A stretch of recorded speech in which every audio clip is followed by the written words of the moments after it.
మాతాదుర్గ సింహంపై కూర్చుని కైలాస పర్వతం దిగి కిందకి దిగుతూ ఉండగా శంఖము ఘంటా మోగుతాయి. భూమిపై గాలి వేగంగా వీచటం వలన గుర్రములు కింద పడసాగాయి. సముద్రంలోని కెరటాలు ఎత్తుగా ఎగిసెగిసి పడసాగాయి. ఆకాశంలో పలుమార్లు మెరుపు మెరుస్తుంది. ఈ మార్పులన్నీ ఎందుకు జరుగుతున్నాయి? ఎవరొస్తున్నారు? మహిషాసురుడు ముందుకొచ్చిన ఏ పురుషుడు ప్రాణాలతో బయటపడలేడు. అప్పుడే చీకటిని చీల్చుకుంటూ దుర్గామాత ప్రత్యక్షమవుతుంది. ఓహో, ఈమె ఎవరో అబల స్త్రీ కాదు, నేను అబలను కాను. నేను పరమపిత బ్రహ్మ ఇచ్చిన వరదానాన్ని నేడు సంపూర్ణం కావించటానికి నీ ముందుకొచ్చాను.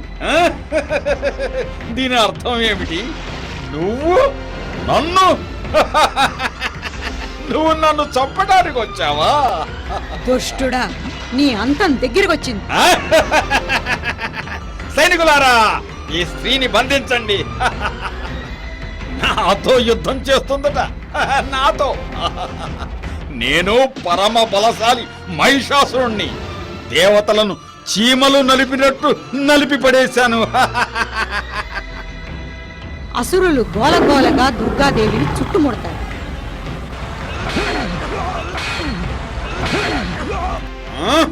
ఈమె సాధారణ స్త్రీలాగా లేదే. ఏదైనా ఉపాయం ఆలోచించాలి. నేనే ఏదో ఒకటి చెయ్యాలి. మహిషాసురుడు కళ్ళు మూసుకొనగానే అతడి స్థానంలో భయంకరమైన ఒక దున్నపోతు ప్రత్యక్షమవుతుంది. దున్నపోతు తన కొమ్ములతో దేవీ దుర్గ సైనికులపై దాడి చేస్తుంది. అయితే మహిషాసురుడు తన రూపాన్ని దున్నపోతుగా మార్చుకుని దేవతా సైనికులను సంహరిస్తున్నాడన్నమాట. ఇక నేను అతన్ని కట్టడి చెయ్యాలి. దేవీ దుర్గ చేతిలో పట్టుకొని ఉన్న తాడుని పలుపు తాడుగా చేసి దున్నపోతు మెడలో విసురుతుంది. కానీ దున్నపోతు స్థానంలో సింహం ప్రత్యక్షమవుతుంది. సింహం మాతా దుర్గపై దాడి చేస్తుంది.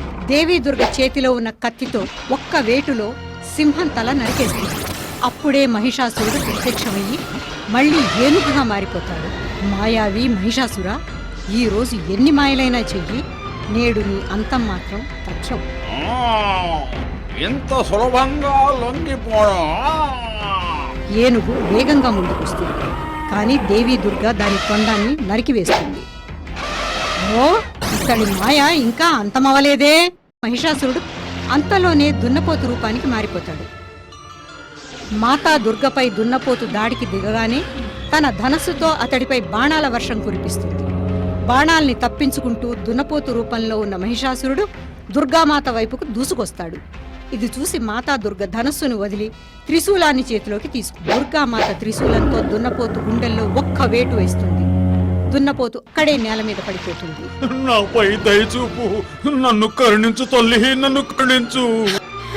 అక్రమవంతుడైన బాహుబలి మహిషాసురుడు ఒక స్త్రీ ఎదుట ప్రాణభిక్ష కోరుతున్నాడా? అహంకారంతో నా కళ్ళు మూసుకుపోయి నన్ను క్షమించు, నన్ను కరుణించు తల్లి, నన్ను కరుణించు. లేదు, నీ పాపాలకు తగిన శిక్ష తప్పక అనుభవించాలి. దుర్గాదేవి ఒక్క వేటితో మహిషాసురుడి తలను నరికివేస్తుంది. దుర్గాదేవికి జై, దుర్గాదేవికి జై, దేవి మాతకి జై. ఆకాశం నుంచి బ్రహ్మ, విష్ణు, మహేశ్వర్లతో దేవతలంతా పూలవర్షం కురిపిస్తారు. దేవీ దుర్గ సింహంపై స్వారీ చేస్తూ పర్వతాల వైపుకి సాగిపోతుంది.